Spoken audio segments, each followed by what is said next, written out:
Hello, everyone, and welcome back to another episode of Kaiju Curry House. Today's episode is 116. My name's Alex, and I'm joined by my good friends Paul, Joe, and Connor. How are you guys doing? Doing well, Groovy. Yeah, it's very strange for a special guest to introduce the episode, but It is. I like it though. I like this is a great twist. yeah. But, Well, it is very, very good to be back. Thank you, gentlemen, for keeping the seat warm for me and only grilling me a little bit, like a friendly amount. Yeah, banter. Banter. We love bants, don't we? Do you put the Z on the end of banter, Paul, or is that too much? I that's too extreme for me. No. see, okay. we live in the UK, so it has to be an S, not a Z. Yes. Yes. Ladies and gentlemen, for those wondering where we found Alex, he was in Central Park. We had to take him out from underneath a bit of rubble. He was hiding under a bridge, apparently, but we did manage to excavate him, and he's here with us tonight. We're going to be talking about Cloverfield. Not any of the sequels, just the original. Not any of the sequels at all? We can touch on it, but we'll let's focus on the first. Cloverfield is one of those great films where the sequels are either amazing or quite shocking, and they're still coming out apparently. But before we get into that, what have Kaiju been up to?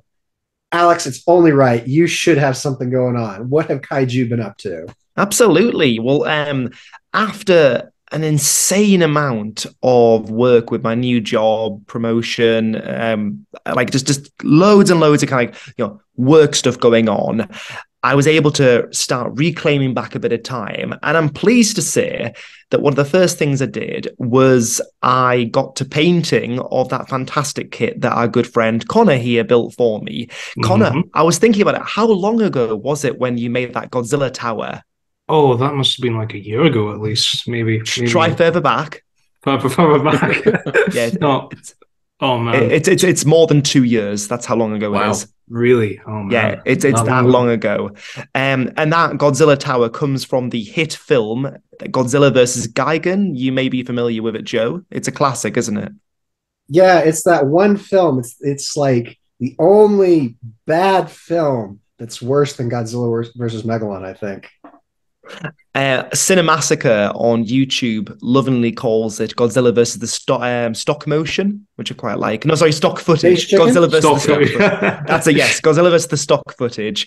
And stock motion's like a brand new filmmaking technique, isn't it? Yes. But I butchered that. No, but I adore Godzilla vs. Gigan, so I was so pleased because I've been waiting for a Godzilla tower to come out and it never came out. So thank you to you, Connor, for that.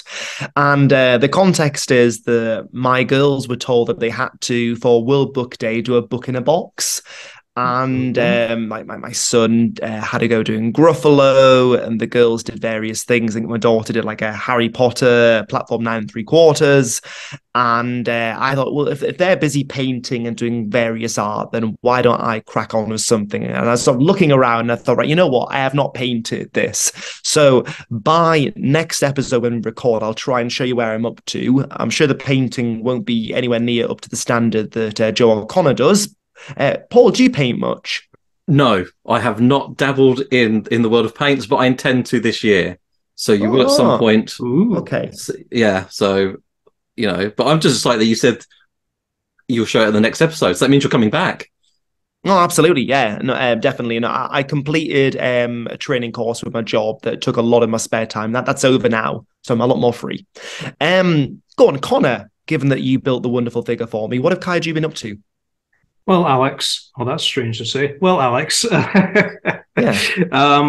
Yeah. So in terms of what I've been up to, I've started a new hobby, I suppose, and that is film poster collecting as of late. Oh. Right? Yes. That said, I've only bought 3 posters so far, right? Mm-hmm.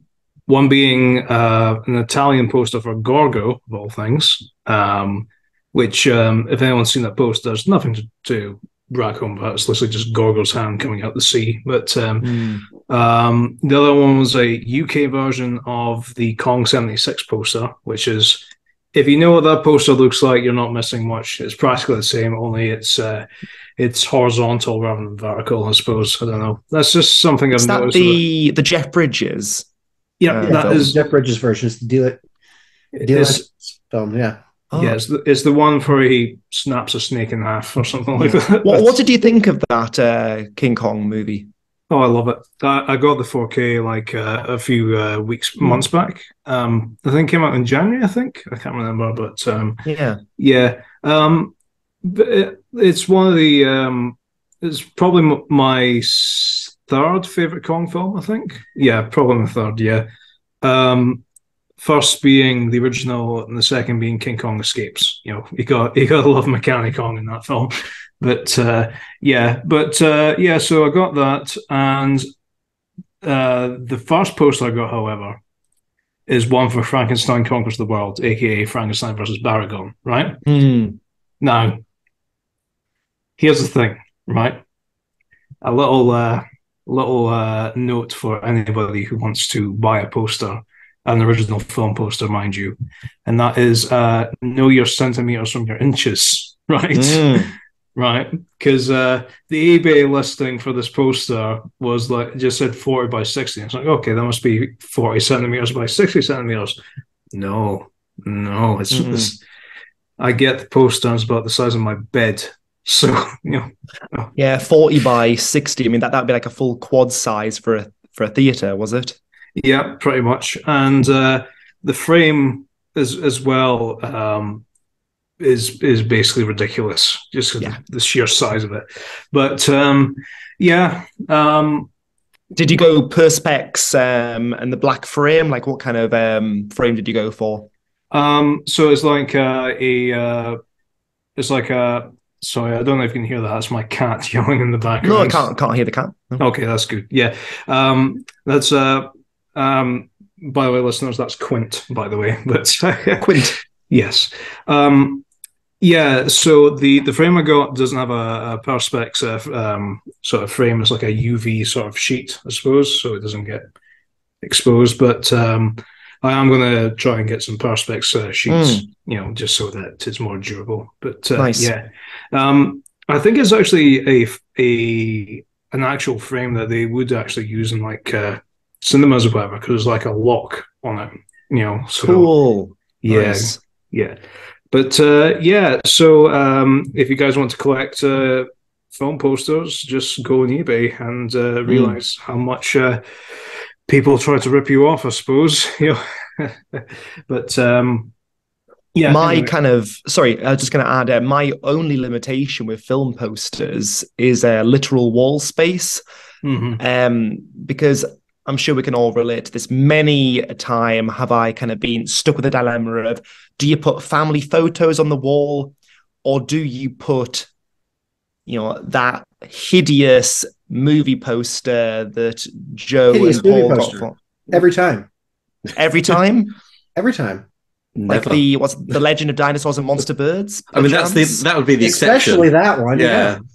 Where's that one hanging, Alex? I've got it in the utility room in all its glory.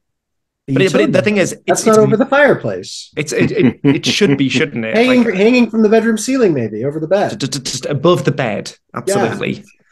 Yeah. I mean, it's glorious. But also, I've been working a lot as of late, literally doing like 10-hour shifts at work recently. So I've been coming home and relaxing and watching some Showa films as of late as well. Oh, very good. So just not just Godzilla, like a few other things. Like, has anyone ever heard of a show called Johnny Sokko and His Flying Robot? Yes. Right. I have not. I only because we discussed it last time, and I had watched the anime Giant Robo. Ah, gotcha. Right.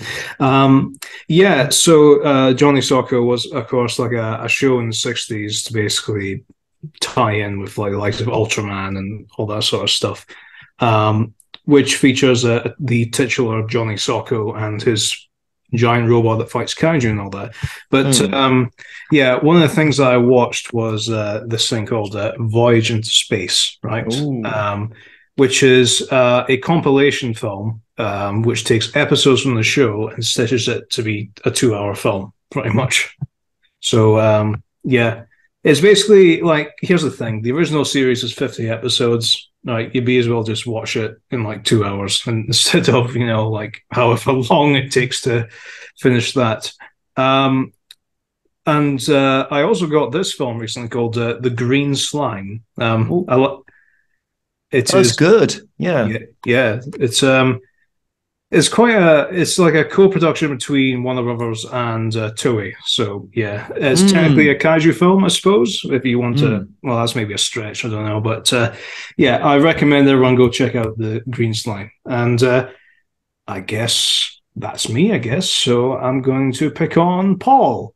Paul. Thanks. What have kaiju been up to?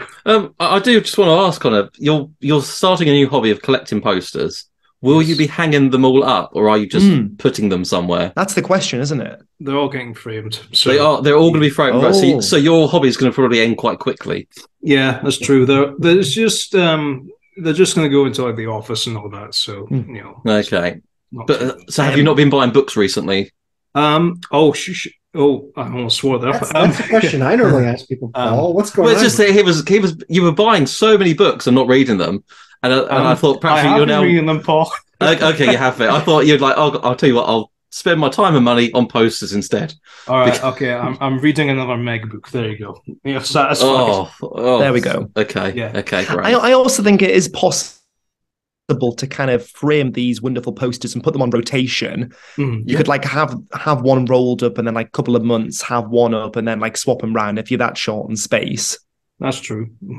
Yeah, but yeah, like I said, it's a different hobby, I guess, but at the same time, it's can be expensive. I'm sorry, Paul, but no, I asked the question.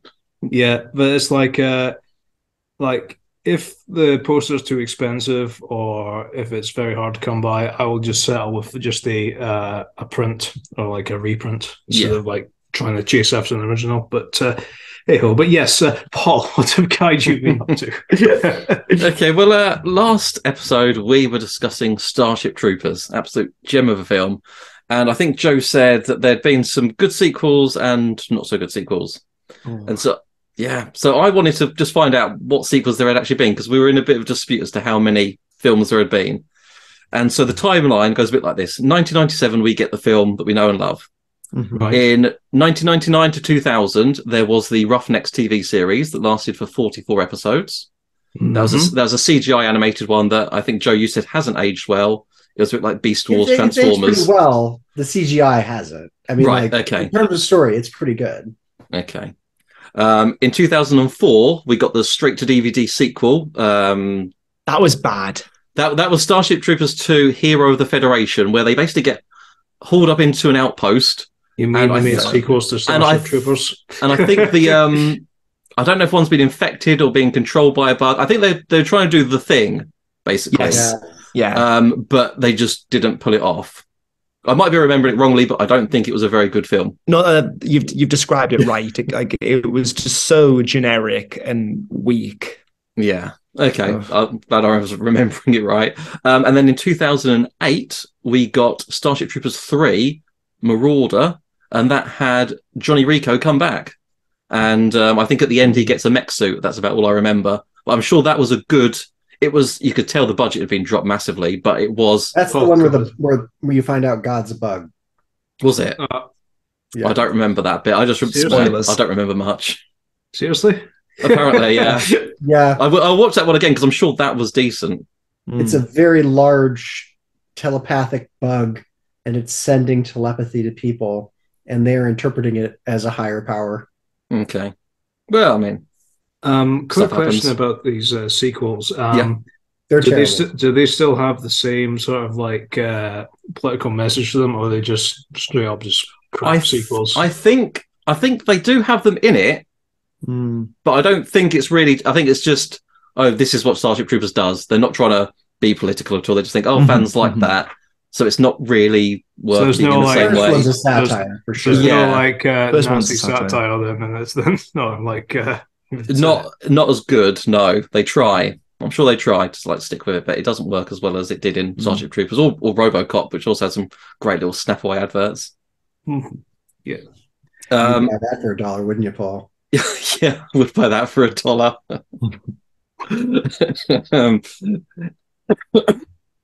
In 2012, we got an animated movie called Starship Troopers Invasion. I don't remember that at all.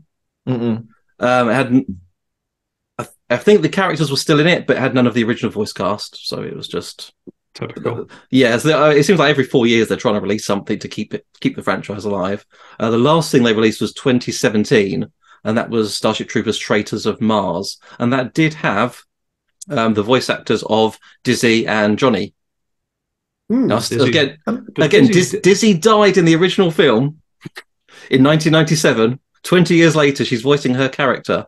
I don't understand. Like, is it like a ghost or memory, or is No, it like literally? no. I mean, Joe said she was in the series, I believe. Yeah, she is in the series. She's in Roughnecks. I think I'm going to have to watch it just to see if they explain or Google it properly because I'm lazy. There must be a reason. I mean, she was a good character.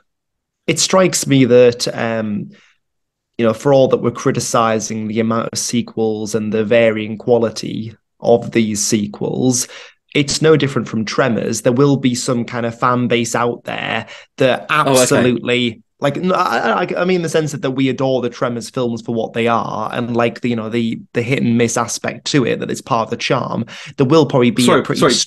Hit and miss. I don't remember the miss bit, but Cold Day in Hell. Anyone? Tremors 3. That wasn't great.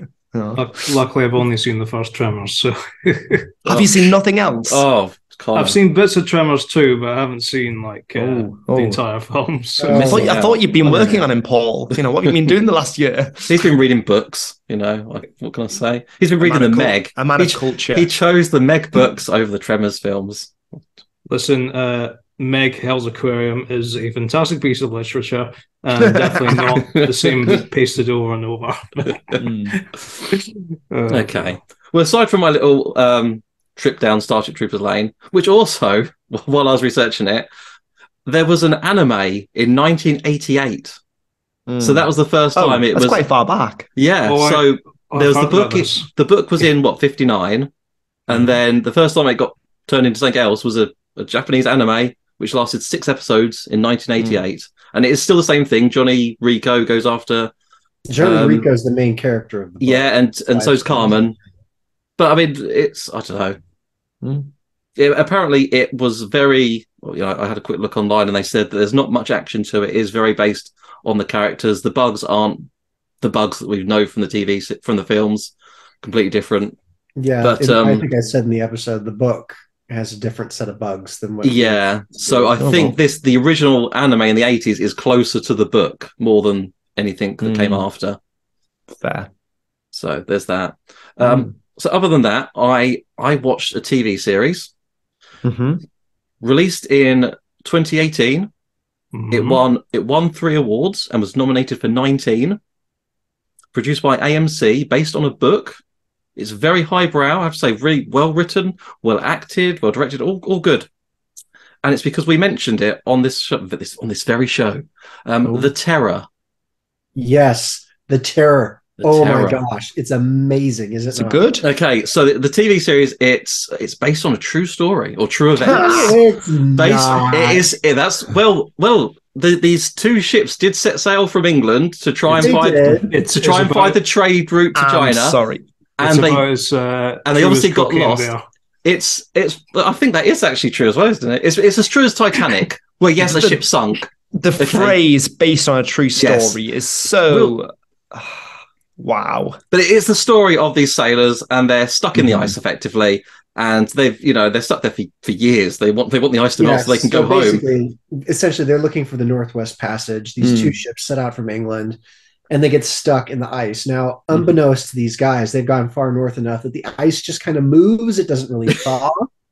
So they're stuck there. And it is the psychological tearing down of their ship's, what do you want to call it, social structure, Yeah, because I mean, amidst the fact that there's something else out there of a supernatural nature. That's it. So they're not just fighting amongst themselves, like confined to a ship, stuck where they can't see anything, stuck where they're running out of food.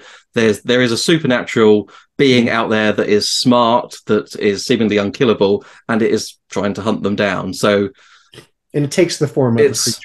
It's pretty cool. You've reminded me. It was a monster of a book. You've reminded me of the film that I think you recommended to me, Paul, Sea Fever. Oh, yeah.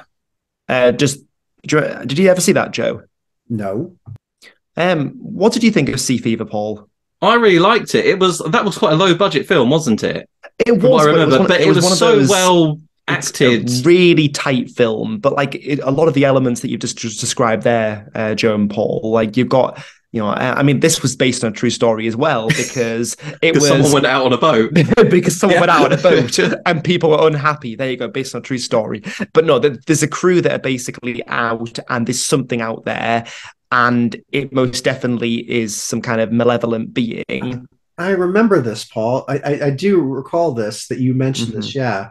It's really good. And like, I won't spoil it because I kind of went into it blind, but I was really impressed. And it's sort of like a psychological horror, like very loosely creature feature, but it's a horror effectively. So terror is the same lines. Yes, there is a creature out there, but it is about the drama of the people. It's more about the cast, but it's quite low budget, but the acting is strong. It's it's a serious film. It's great.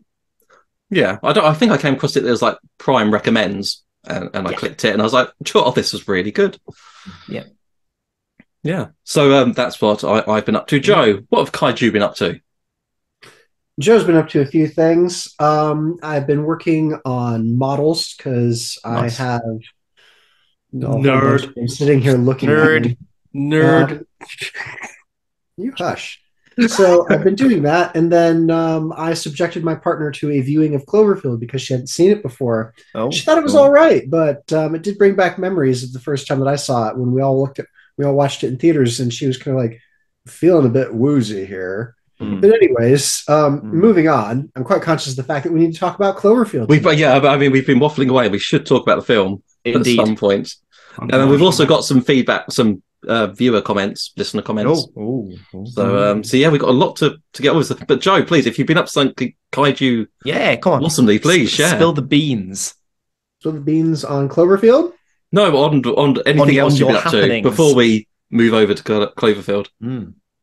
Oh, well, since we recorded last, Paul, not terribly much. Not terribly much. That's fine then.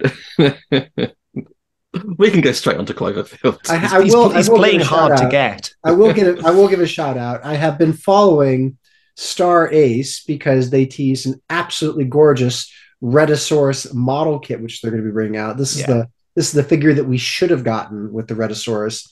It is it destroying the lighthouse, and it just begs to have a light up feature. This is the one that Ray Harryhausen had in cast bronze, I think it was, in his home. So cool. It's absolutely fantastic from that standpoint. There was another re-release of the Rhedosaurus. Don't buy that. Don't worry about it because it's just him. It's the exact same figure that they did before. He's just standing on a train car instead of a car. So belay that, but wait for the figure with the lighthouse, which looks really amazing. And it seems is somewhat small. The Rhedosaurus is somewhat smaller in scale, but overall, the figure with its footprint is about the same size as a regular release. So I've been watching that. Okay. And then recently, we had the figure that was sculpted by Dope Pope of Gorgo get released. Matt Frank's doing the box art, and I think it's Titanic Creations, which is releasing Titanic, And it is actually officially licensed, which is really cool. So right now, they're doing the production run, or they're doing the campaign in order to get that produced. So give it a look because Gorgo doesn't get enough love, and it is an actual UK kaiju. So go for it. Yeah, there you go. Some extra spice for you. Okay, so on to Cloverfield. On to Cloverfield. Would you like to hear what the listeners think before we delve into it? It's an amazing film. Go on. So James Wayne says, controversial stance, but I love the first sequel. We're not talking about the sequel, James. Sorry. We're not. No. Connor Monster has a baby face and wears a pink bra on its head. Wow, Connor, you So you like the film, Connor? Yes. Did you know that it's based on a true story?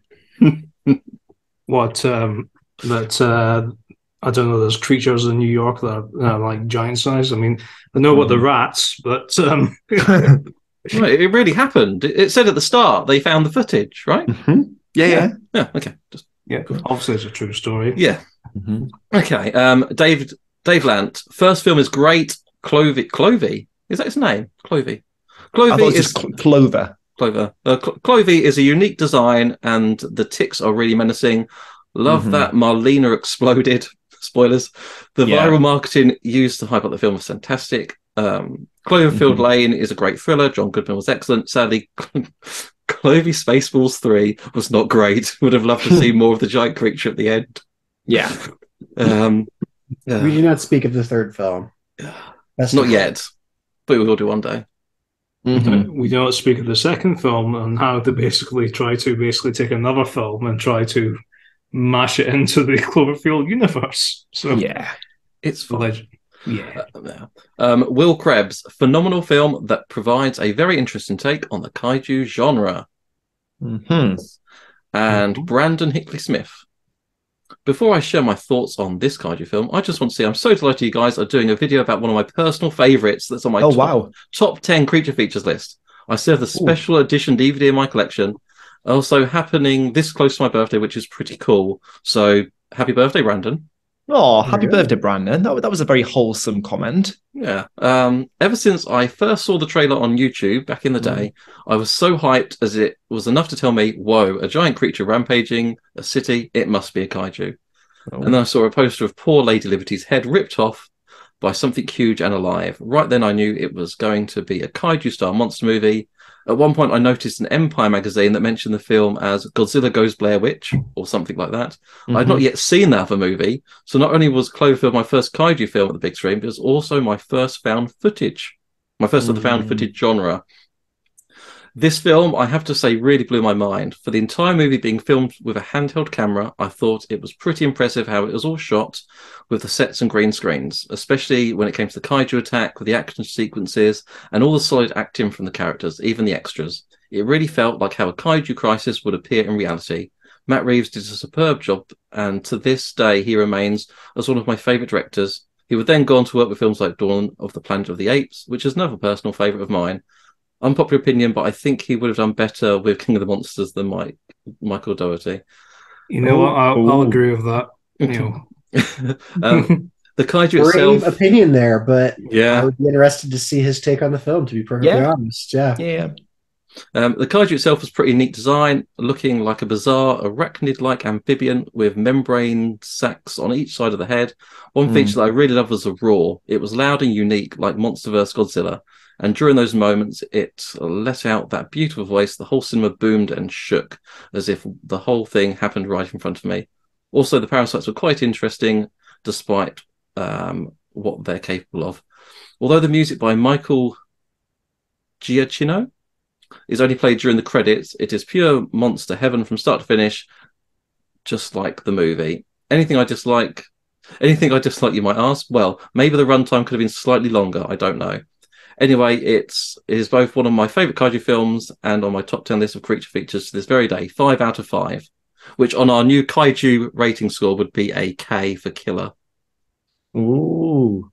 So we've got through the what's the rating? So kaiju, it goes killer, awesome, it's okay. What were the other two? What's J? What was the J? I know the other one was like unwatchable. What was J? Just okay. Just okay. Unwatchable. Yeah. Just okay. Unwatchable. Yeah. Oh, I like this. Yeah. Was that all from Brandon? That was all from Brandon. He gives the most amazing reviews, I tell you. Pull the man a lemonade. Yeah. But if you want to stand out with us, give us an opinion and then justify it. Yeah. Ooh. Yeah. He justifies all of his opinions. Yeah. Yeah. It's not just it was good. He does. No, he committed. Yeah. I mean, the budget was around 25 million. Okay. I'm like, that's very good. I mean, it must have made a fair amount off of that then. Well, I'm assuming it was a success, wasn't it? Was it not? Well, the viral marketing wouldn't have costed that much. No. And then 25 million budget. It's obviously successful enough to have 3 sequels, 2 out, 1 being planned. So yeah, there we go. But I just want to say this before we get going. I think that this is the most important kaiju film since the original Godzilla. Wow. Hands down, this is probably the most important kaiju film of the last 30 years. Debatable. No, that's got to be the moment to take the break. Like, I think just leave that grenade there, that thought grenade. Hello, welcome back to Kaiju Curry House. Tonight we're talking about Cloverfield. I dropped a bomb right before we left off about how Cloverfield is the most important kaiju film in recent memory. And I am here to back up my opinion. Connor is shaking his head, but he just doesn't know any better. Why is this the most important film in Joe's humble opinion when it comes to giant monster movies? I don't know, Joe. Go for it. It is because it's from the viewpoint of an everyday person. Nobody in this film saves the day. Nobody in this film is a scientist. Nobody in this film can offer an explanation of what this creature is. This is what the majority of people would experience should this type of event actually happen. It is what makes it raw. It is what makes it interesting. It is what gives us the emotional stake in all of these characters, because any one of them could be any one of this should this actually happen. This film was brought out not too terribly long after in the United States, after 9/11 happened. And this film takes place in the same city. So a lot of this stuff, speaking as an American, when this was marketed, when this came out, and what had happened years prior, it really strikes home. This film is what a lot of us had our nightmares about, because of course, in the United States, none of the media is there to scare you. Fox News. But anyways, it's just, we all thought about this. Gosh, if this happened to us, if we were in one of those towers, or if there was an attack on our town, how would our friends and us respond? I remember more than once, having conversations with my friends about what we would do, etc. But in terms of monster films, do any of us have this conversation? No, we generally don't. If Godzilla attacked the UK tomorrow, specifically London, how many giant monster movie fans would have come up with a plan with their buddies of what to do? We don't. And that is because pretty much every film in this genre takes place from major stakeholders, people who are there to sort the issue, people who are actually solving bits of the plot. So in Godzilla Raids Again, which you could argue is potentially the closest thing that we get, you just have a pilot. But does that pilot end up trapping Godzilla in ice? Yeah. And we have the original. We had not only the paleontologist, that can give ideas of what this creature is. We have the doctor who comes up with the weapon that kills him. We have the love interest. We have the guy who runs the boat, who's there helping deliver the weapon. We have Steve Martin, if you will, in the American version, he's reporting on all of this and giving the narration of it all. I mean, all of the characters, I want you guys to really think about characters that don't have a major stake in the plot of a monster film. And then I want you to tell me if Cloverfield is the only film that you can think of where it's just regular folks trying to get out of the situation. From that time period. But that was after Cloverfield.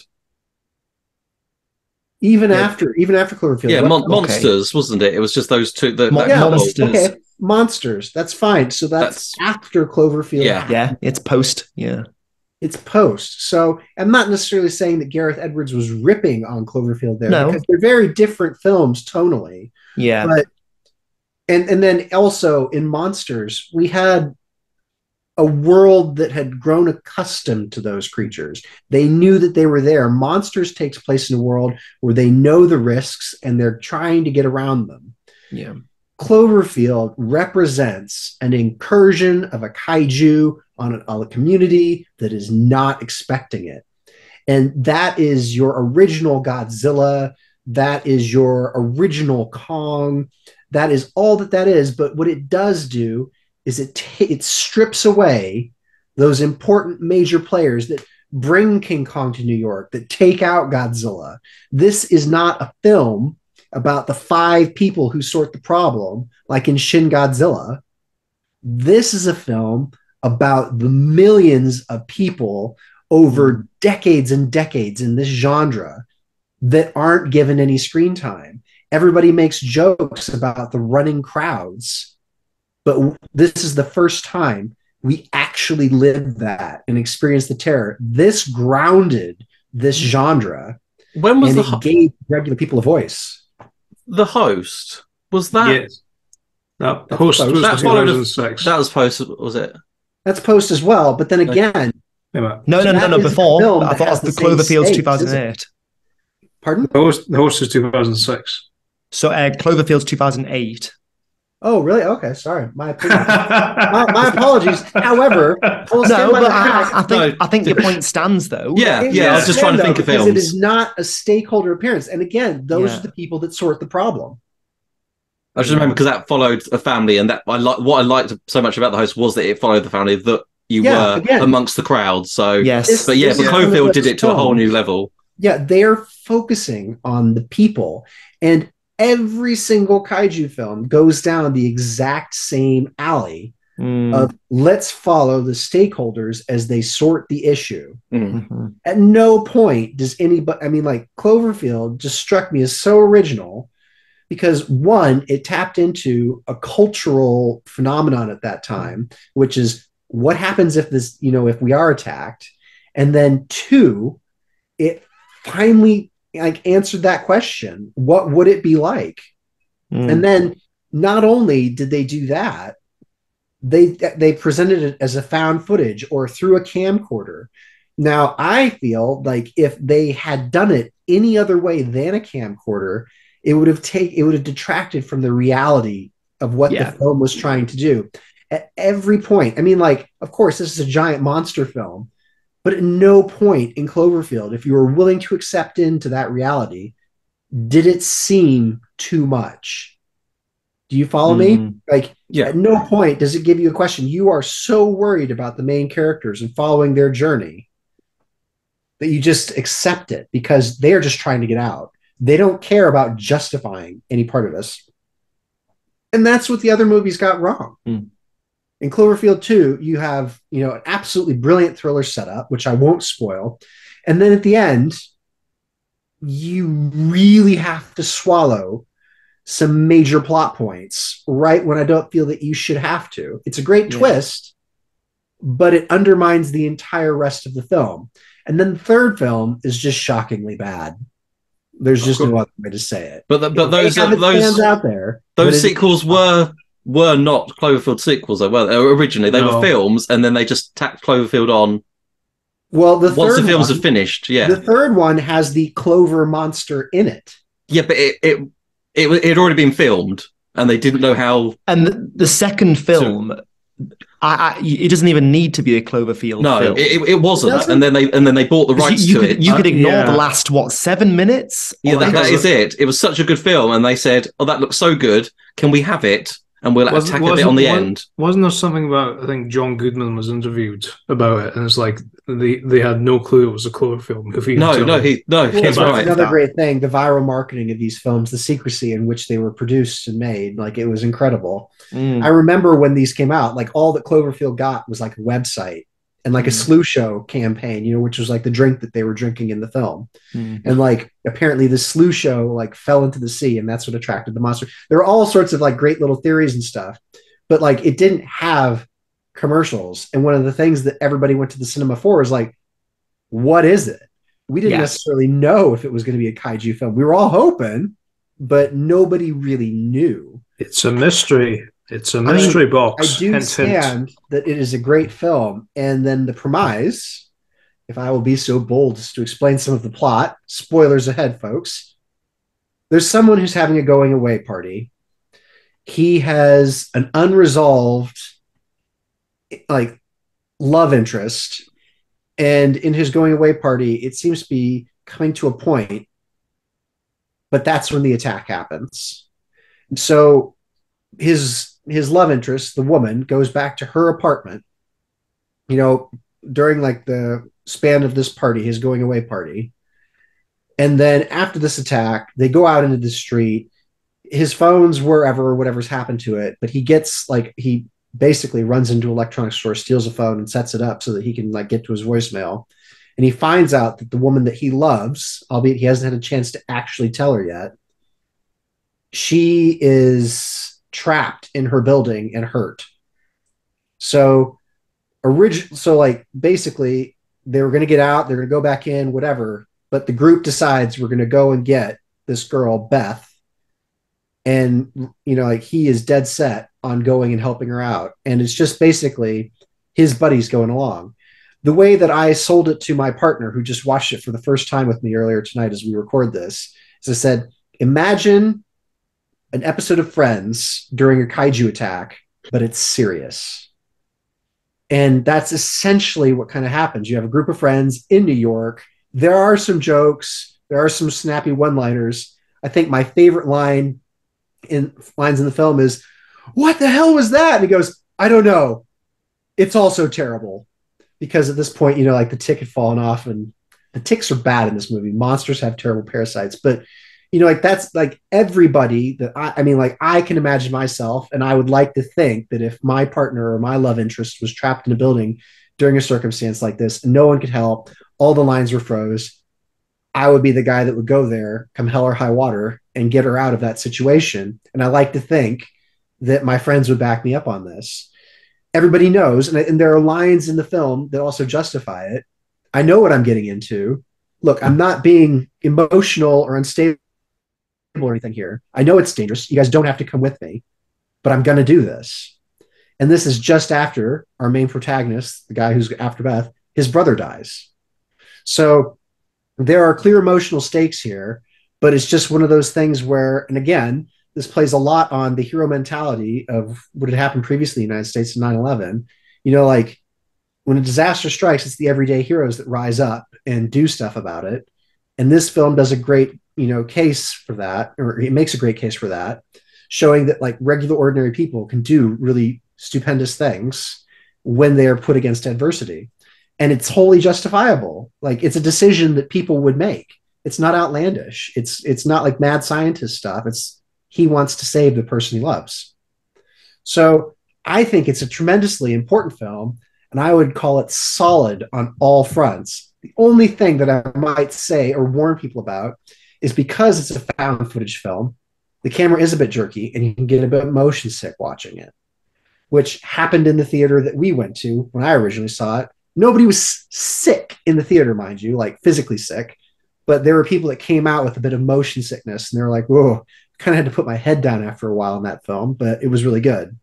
So sorry. Mind you as well, this was near the start of the 3D boom as well. So imagine if that film was in 3D. Well, it wouldn't have been in 3D because it's a found footage film. Unless James Cameron was filming it on his off day in New York. I doubt anything would happen. But yeah, sorry, rant over. Okay, so you liked the film. I loved the film. Connor, you don't seem as... You seem to hate the film. I would... perhaps not hate, but... Do you hate, or are you just unimpressed? It's boring. Boring. Okay. Wow, I mean, Joe has just given a passionate speech about this film, and you're just there... It was boring. Why was it boring, Connor? Why do you hate this film? I thought the characters were generic and the monsters dumb. As simple as that. Okay. Wow. Okay. The characters are going to be generic because they're supposed to represent.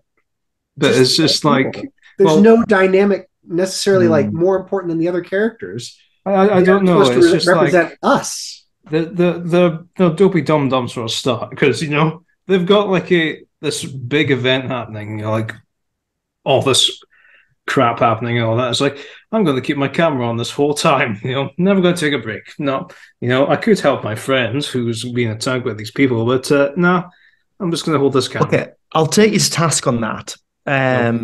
Right. Okay, 2008, so it's a while ago. However, I am still to this day shocked by the fact that whenever in my place of work a scrap happens, if kids get into a fight or if someone says something unsavory or if a person does something that's shocking, the first thing now people do is they get their phones out and they film it. Yeah. Because I was in the classroom once and two kids got into a fight and it wasn't like a play fight. They were throwing punches and they went for each other. And I looked around and there were 8 kids just staring at it. It was like something out of Black Mirror. They were just kind of like Twilight Zone, really. It was creepy. But it's the immediate kind of knee-jerk reaction was, I must catch this. I just think that whilst it's not the first thing that I think I would do in a disaster emergency, I think that people would catch it on camera. But he already had the camera going because you see, it was a leaving party. Yeah, because he's filming the whole thing, isn't he? He was just getting testimonials from all the friends so that his buddy could watch them. Yeah, but he takes it for the whole journey. So that's the thing. Yeah, but it's just a camcorder. It's just a camcorder, and at some point, like, it comes in handy too. Yeah, that night vision. The night vision and the light save them, and then additionally, he does a very humanizing thing. He does something I think a lot of us would do in that situation. He looks into the camera and at one point he says, if you find this, and this is the last recording, then I've died. And then he's beginning to say something, but then his friends like call him on. So like, he knows what he's doing. He knows that they might not get out of this situation. He is recording their story for whatever loved ones may want answers later on. Taking your point on board earlier, Joe, about like how important this film is, I was trying to think earlier when I made some notes on the film. I thought, well, what are comparable movies to it? And I couldn't think of many kaiju movies that are comparable to it, certainly from that time period, because the ones that came to mind, I thought of Troll Hunter, because that's a found footage movie, but then it's got a very, very different vibe because that feels much more like a documentary. Yeah, it's like a documentary satire, really. Yeah, and I don't think Cloverfield was going for that. No, and then I thought, oh well, Blair Witch, but then that. Blair Witch isn't a kaiju. Sorry. Right, exactly, yeah. But then going by your point about how the people that are affected, the people that it's centered around as a narrative device, they're ordinary people. So the closest comparison I can think of would be Zack Snyder's Dawn of the Dead. And the reason why I'm thinking of that is because just out of nowhere, a group of people just get hit by this catastrophe. It's happening that very day. It's not been building up like in 28 Days Later where a person wakes up to it. It happens on that very day. Woman gets attacked by her husband. She nearly dies. And then she runs off. And then a group of people are together who are ordinary. You make that case, but with Dawn of the Dead, it's a slower narrative device. And there are moments of chaos. Mm-hmm. But by far and large, it's mostly about them, as I recall, holding up in a mall. In the mall, yeah. 28 Days Later, for me, encapsulates the chaos of walking into a situation like that. Mm-hmm. Waking up from a coma, having no idea what's going on, and then having to adapt very quickly.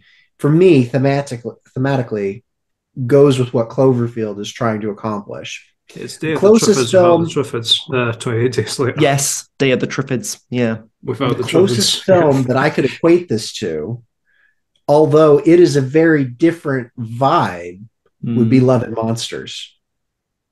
Okay. Okay, so tonally it is different, but thematically they're quite similar. Mm-hmm. You have an everyday person and an everyday people who have been thrown into a situation. And then the main narrative device is a guy going to help his love interest. Yes. Now, there are other plot elements that differentiate it from Cloverfield, and then the way that it is filmed is different as well. So, I mean, of course, they would be different. They're different stories. They're different films. Like, you can't just make the same movie over again. But Cloverfield stands on a pinnacle for me as probably the most realistic depiction of what would happen should a kaiju make landfall. Shin Godzilla.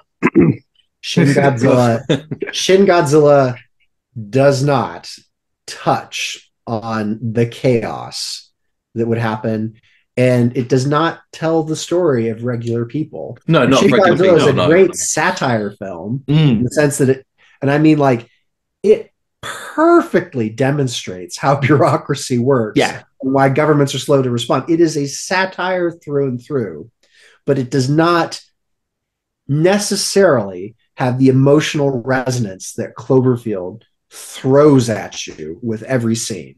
There is not a single scene post-attack that Cloverfield does not throw dread at you. Okay, so found footage films, that was Blair Witch kickstarted, didn't it? And that was like 99, Blair Witch, yeah. I want to say.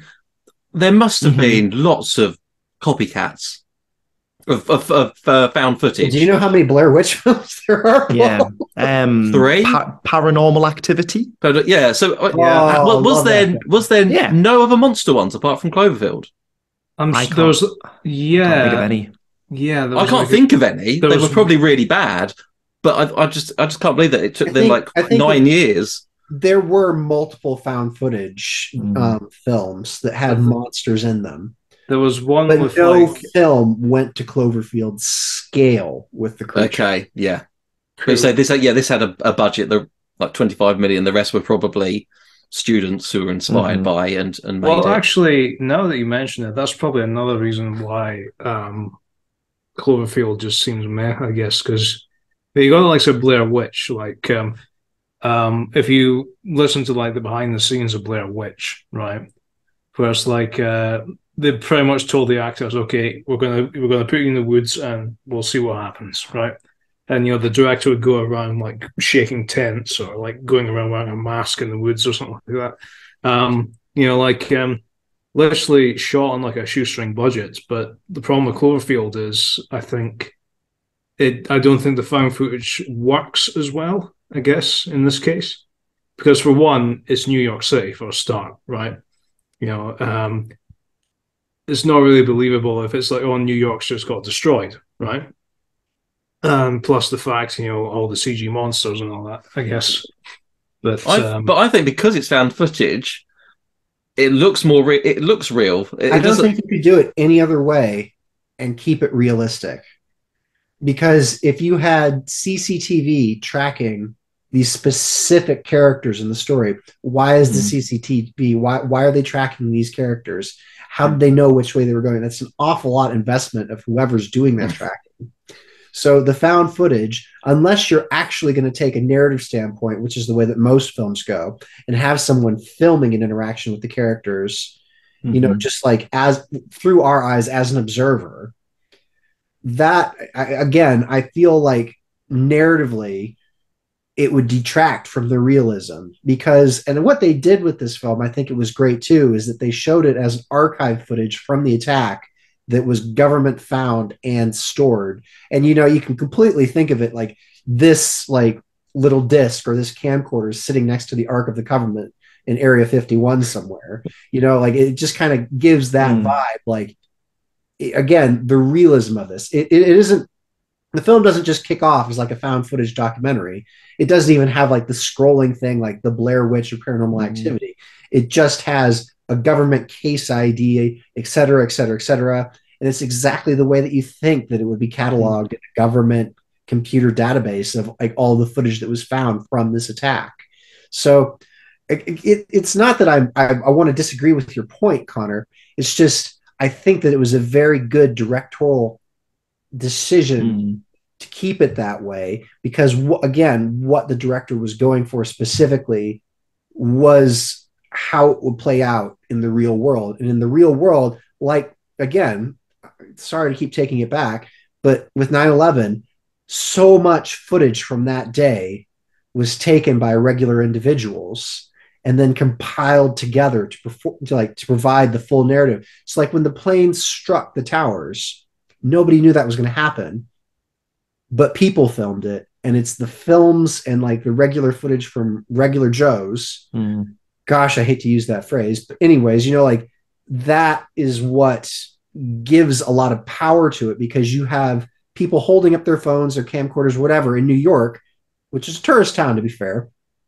And like they have that, and like you see like that disaster happening, but what really adds the resonance to it is the reactions and the voices in the footage. And that's what you get with Cloverfield. Okay. Alex, what are your thoughts on the film? I know that you mentioned earlier that I have sort of like a rating on like the letters for kaiju, which I quite like. So a couple of points. To use your word, Connor, you said about that you found it boring. So my parents played it for me, and the reason why that's worth mentioning is because my mum and dad are not monster movie fans at all. They like sci-fi, they like sort of light fantasy, sort of Lord of the Rings, they're like sort of semi-nerds, but nothing too kind of outlandish. And my mum and dad said, we're going to play a Cloverfield. And I'd heard of it, but I kind of went in blind as well. And I sat down, and just at the point where I thought I'm getting bored, which for those of you who don't know the film, but like you're aware of spoilers, there's that party, there's the going away party. And I feel like that going away party takes about 15 minutes of the film. Yeah. And I'm just at that point where I think, come on, what's gonna, and then suddenly, bam, the thing happens. I literally sort of like, I stood up for a moment. I got such a fright, and it wasn't because anything shocking happened. I just was not expecting it. And, you know, what did I think of it? Well, first of all, I did get motion sick, but it wasn't once the attack happened. It was in the early stages when the actor TJ Miller, who like he's the main kind of cameraman. He's HUD. Yeah, is it Hood? The best character, to be fair. Yeah, because like what I like about it is at the very start, he's kind of almost getting used to the camera. He's looking around, he's chatting to people, and people kind of going, go away, you weirdo. So you're following him around, and I did feel totally disoriented.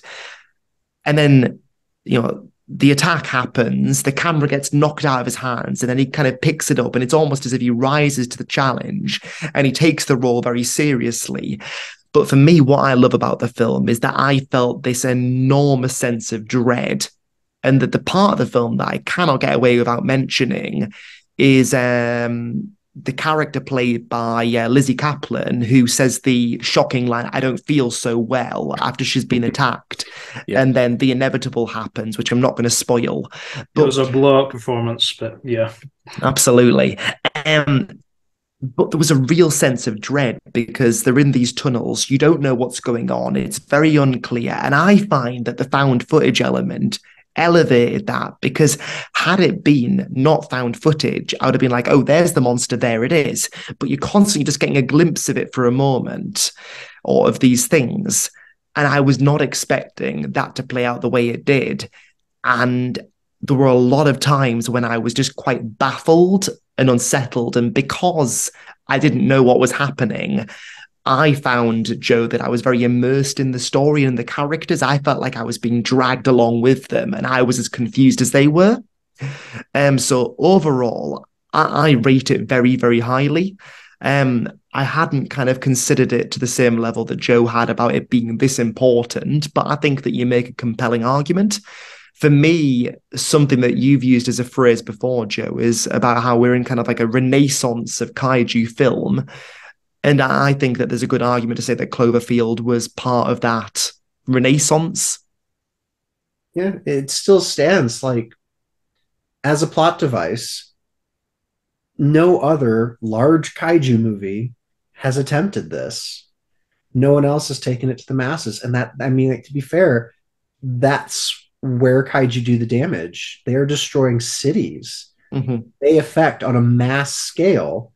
And the original Godzilla does a great job of making a few poignant reminders that there are families out there. There are people being affected. Mm-hmm. And it's widely regarded as a classic, and it is elevated because it does that. However, Cloverfield, that is the entire film. That is the entire point of that film. And that is, again, why I think it is fairly, if not unique, in kaiju fandom, but it's what elevates it to better than, like average, a truly great film. And going back to your point earlier about how the people that you're running with, they have no high stakes in the plot other than our connection to them. There are moments where the cast kind of cross paths with people who do know what's going on, or they have some knowledge of it. And you think, oh, great, there's going to be some answers. And there are not. They were deliberately left out. And that's because these people are civilians. They are totally unremarkable. And I absolutely take your point, Connor, with Shin Godzilla. And I hold Shin Godzilla incredibly highly. It is one of my favorite kaiju films. However, the difference is you have that kind of think tank of the world's best scientists, and you are taken along with them on their decisions. You are not with Cloverfield. You have no idea what's going on. And it's quite a lonely film in that regard. I found it quite a frightening experience. Yeah. Okay. Yeah. So I will say, when you say frightening experience, compared to say like the Blair Witch Project, of course. I don't know. I feel like I think it's because you still see a lot of like the creatures, like say like the parasites or the Cloverfield monster itself. You get clear glimpses, even like, let's say you don't get the big reveal of the Cloverfield monster till the end. It's like at the same time you still get a full view of what this creature looks like. And I don't know. I just think it's a detriment, I suppose. The fact that you see the monster too many times. I feel, but I just think once you see it once, it's like I don't know. The magic's gone. Magic's gone. Yeah, there you go. Fair enough. Yeah. I'm sorry. I feel like I'm tearing down all of your arguments, Connor, and I'm really trying not to, but I feel like I have to justify this film because I think it is important. You're gonna see a giant monster, especially in a well lit up town. So New York's a well lit up town. Well, New York is well lit up, to be fair, and the color palette of the movie is great, Joe. Even if the grid goes down, the fires, the firefights, the fire that's occurring in the city because stuff's been knocked over, etc. You're gonna see the critter. I will say, in defense of your point, you don't see all of it at once. You get a few fleeting glimpses in the beginning. The pretty clear glimpses of the monster. You do get to see that glimpse in the daylight is quite clear. Yeah. In the end, like most of the film occurs at night, and then the final appearance, the final, I get the reveal, I guess you can say, of like where the monster actually comes into contact with the actors, where like it actually like sees them. And even that is supported by earlier dialogue from characters, like it was eating people as it went down the road. It was eating everybody. So I feel like it has reason to like see them. Like they're the only people in Central Park. Most of the folks have been evacuated at this point. But you do have, again, it all seems rationalized quite eloquently.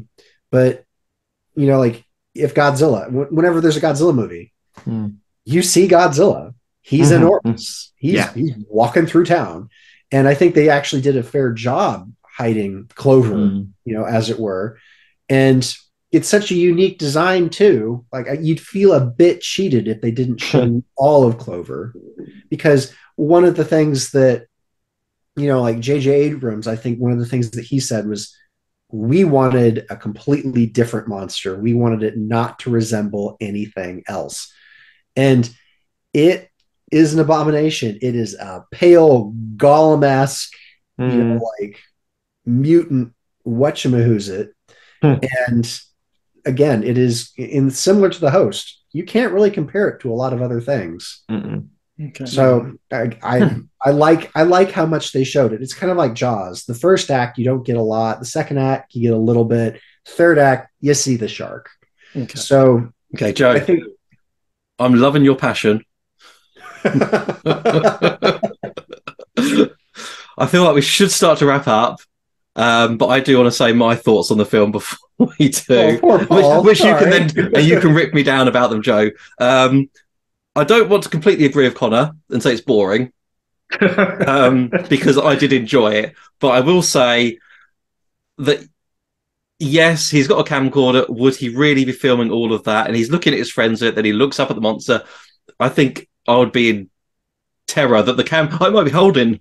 Excuse me, I might be holding the camera, but I don't think I would be doing the same, shots he would. I don't know if I'd be that concerned about it. It's it's part of the film. I'm happy for it to happen, but I don't think that's completely realistic myself.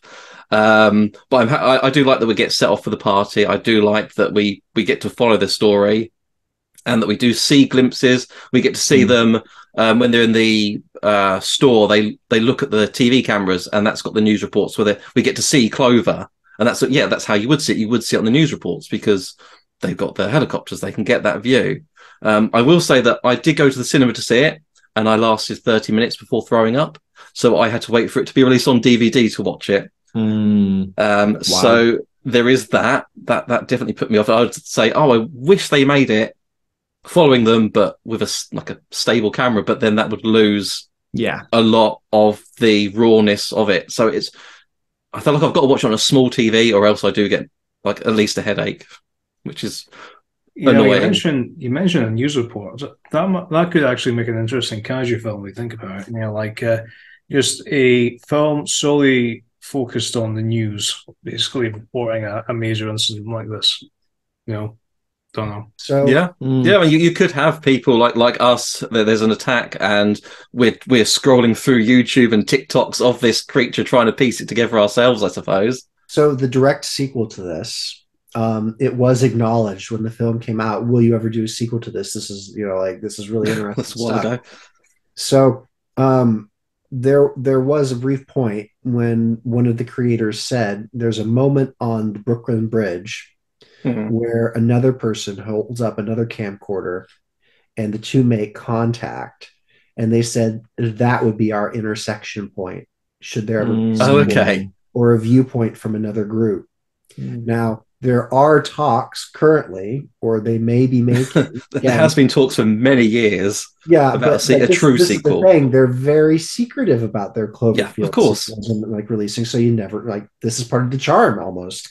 But it's supposed to be a direct sequel to the first film, which I personally find interesting. I would go and see that film, and I would have I would have a great interest in seeing how they pull it off. But if they did it at high level, if it was anything other than a found footage, if it was anything else other than the raw emotional resonance that you get from the first, it would kind of put me off, honestly. But so you think they would do another found footage? I would like to hope so. Yeah. I think that was part of the charm, but I do like the idea of that crossing paths, people recording from two different angles and catching each other. So it would be fun to see that, see HUD and all of them, from another point of view, from someone else filming. But yeah. Whether or not Matt Reeves or J.J. Abrams would be involved in making a sequel, I mean, after all, Matt Reeves, of course, is doing Batman at the moment, and J.J. Abrams is busy ruining billion-dollar franchises. But there were no lens flares in Cloverfield. I feel like I have to say that. Oh dear. But I think they would come back. True. But anyways, I suppose we should move to If Nothing Else, I suppose. I'll start with Alex. Alex, If Nothing Else. Yeah. I guess for me, if nothing else, I would encourage all of you to go and see the 2010 film Troll Hunter. That is the closest thing of kind of this genre that I can think of in terms of kaiju recommendations. I consider Troll Hunter to be an excellent film of its genre. I think it's a far more enjoyable and more wholesome experience than Cloverfield. You won't get motion sick watching it, and you'll hear some fantastic Norwegian accents. There you go. That's a good choice of film. Paul, if nothing else.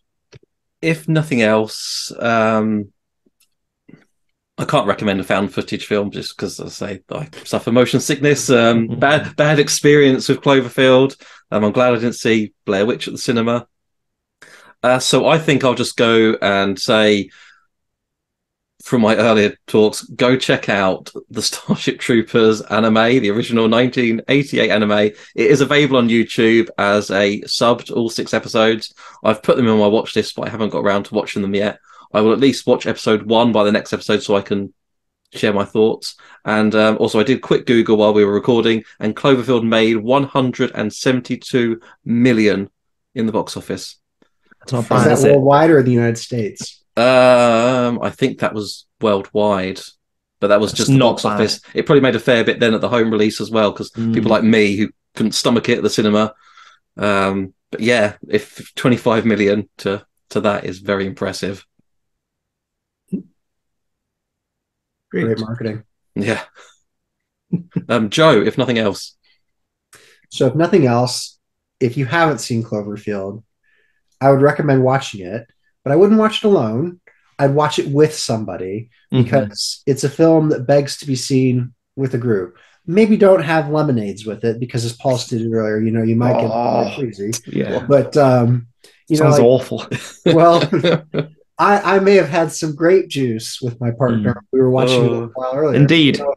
Yeah. So I think it lends itself to a group viewing. Yeah. And especially with someone who hasn't seen it before, or if you haven't seen it before. I will also go further. I recently purchased Legend of the Dinosaurs and Monster Birds. It is classic. Yes, it has been released on Blu-ray, which is fantastic. Also, Jade Gunn's Coalface is hitting Amazon in the near future. So please look out for that and pick it up when you can. We like to support authors, books, and especially new kaiju content. So yeah, I was good for that. I believe the final proofs have been approved, I believe, as well, from according to Jay's Twitter, I believe. But yeah, go get Coalface when it comes out. But yeah, as for me, folks, Cloverfield 3 is set in space, but I recommend you watch The Green Slime, which is a better space film altogether. Oh, disappeared. But anyways, I think that does it, folks. Thank you all for listening as per usual, and as always, keep it kaiju. Keep it kaiju. Keep it kaiju. Exactly. Yeah.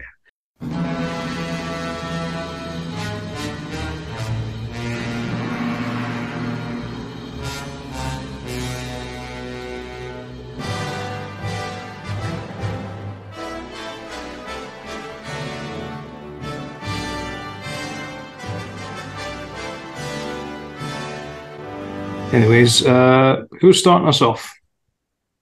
I did it last time. Well, I mean, Alex, would you like to introduce, or are you thinking, no, I'm good, thanks? No, that's a point. We're going to coerce Alex into introducing. Oh, okay, all right, fine. Go on, with honors, thank you. Okay, we're on episode 116. I'm going to write that down. We've got myself. I'm Paul. The below me is Joe, and over there is Connor. I know it's been a while, but yeah. Special you have met Connor, haven't you? I think the whole episode, you should grill me like this and be like, do you even know where you are? This is called a podcast. Okay, yeah, I'm ready.